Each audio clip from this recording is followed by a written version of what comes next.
Hey everyone, it's Joy here. Welcome back to my channel. I have another video here with my collaboration with rubberstamps.com.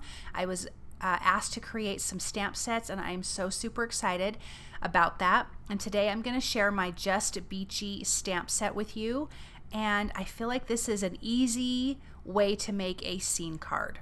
So here is that stamp set. You have this nice island with palm trees and a cute seagull, coconuts, starfish. You have a sun and some clouds, and then you have some little sentiments that are going to go on that little sign. Then you have your sentiments that say life's a beach. Life is better with sand between your toes. So this is super cute. So my idea for this was like having a whole full scene in like basically one stamp. So I'm going to peel this off and you guys will see this great little scene. I love this so much, you guys. And then you can add the sun and clouds if you want. There's this little piece here at the bottom that's like more of the waves, and I'm going to add that to the bottom. So my idea for this card is to create a shaker card, and the whole scene is going to be in the background. So I have this on some Neenah Classic Crest Solar White cardstock. I'm going to put this in my Misty, and I have the sun and the cloud kind of off to the side. I know that my frame that I'm going to put on the front is going to cover that a little bit, which is totally what I want. I'm going to ink this up with some black ink, and I'm going to be using OLO markers to color this. Now you guys can find my new release with rubberstamps.com at their website. I will have that listed and linked for you below in the description, so you can definitely go check out all of the stamp sets. And I've got videos, I think, for all but one, just because it was in production a little bit later. So you guys can see the caps to my OLO markers that I am coloring the images with, but I'll just go over the colors in general with you.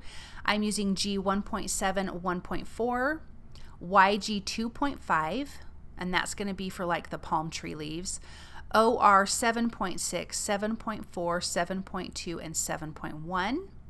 Then O 7.3 and 7.7, BG 0.4, 0.7, 0.8, CG 5, 3, 1, and 0, OR 2.5, RV 0.1, Y 2.2 and 2.3, and then there's 0 markers, kind of like their blender. I love these palm trees. I think they're just kind of fun. I just think having this fun little beachy island is really, really cute. I loved coloring this image. I think it was fun that you just have this whole scene basically in just one whole stamp without adding the sun and the clouds, and it just makes it super easy. You don't have to mask anything off. You don't have to die cut anything. You can make a one layer card out of it. Of course, I decided to make a shaker card because I thought that would be a lot of fun. So coloring this is super, super easy. I do like coloring it with alcohol ink markers, but you could also get away with doing like a no line coloring, or even just using zig markers on a watercolor cardstock. I think that could be a lot of fun too. So let's color this little island. We've got the sand color. I believe this is with the OR 7.6, 7.4, 7.2, and 7.1. I am going a little bit darker around the edges. I want it to look like it's more wet where it's near the water, and then lighter and a little bit more dry in the center. You have a couple coconuts that have fallen on the ground. There's a cute little seagull, then you have a starfish and a little seashell, and then you have that little beachy sign, and you can put the word beach or the word relax on there. I have that as little sentiments. I thought that could be a lot of fun. And then again, the sentiments are life's a beach, and then the one I'm going to use today is life is better with sand between your toes. And I think that is so very true. So I'm coloring the coconuts, but I did decide to use a little bit of a darker brown for the coconuts, and then for the sign, even though I was using the same colors, I did come back in a little bit and added a little bit of a different color brown because it just was all the same color brown, and I didn't love that. So I will fix that. Then we're using a little bit of orange for the starfish and the seagull. Here's that other brown color, the O color. the O 7.3 and 7.7 for the coconuts and the sign, and that definitely added, it just looks better. It's not all that same other brown tone. Some gray here for the seagull. Look at how cute he is. I love how he's turning out. A little bit of pink for the seashell, and then we have the Beachy colors that I'm going to use for the water. Now I was just kind of trying to decide how I wanted the water to look, so I was playing around with it for a little bit, and then I decided to do a lot of coloring with that. I started off using CG1 for the cloud, but I did come back and use one of the BG, I think it was 0.4, and the 0 marker to blend that out. I just felt like I needed a little blue to that because I did not create a blue sky. You'll notice in the card that it's white in the background, but I actually really like it because I think it makes everything else pop. I'm going to add my white gel pen highlights. I did add some dots to the sand with those brown markers, and of course white highlights to the palm trees, and yeah, so that gives it a nice little pop. I was doing that while I was thinking about how I wanted to color the water. So then I started to color the water just a little bit in the kind of following the shape of the waves, which I think totally looks fine too, and I think you could get away with that. But once I created the frame for the shaker card is when I kind of changed my mind. So we'll get to that here in just a second. I am going to make a thin frame that's going to go around the outside. I am using Honeybee Stamps Sweet Stacks Rectangles, and that's what's going to give me a nice frame around the outside. So I have 2 of those together, 2 different sizes. I'm going to tape them together so you can create how thick you want your frame to be. I have got some blue cardstock here. I'm going to run this through my die cut machine, and then I'm going to have a nice blue outside frame for my shaker card. So you can just pull that apart, and that's going to go on the front. So right when I did this, I thought I need to color the rest of that water because it looks a little funny when you have a frame around it. I think it looks fine actually when there's no frame, but you know, I think it's a personal choice. So I'm just taking that OLO marker and coloring the bottom here. And that looks so much better once I have the frame on there. It totally finishes it off, and I'm so glad that I made that choice. So much better.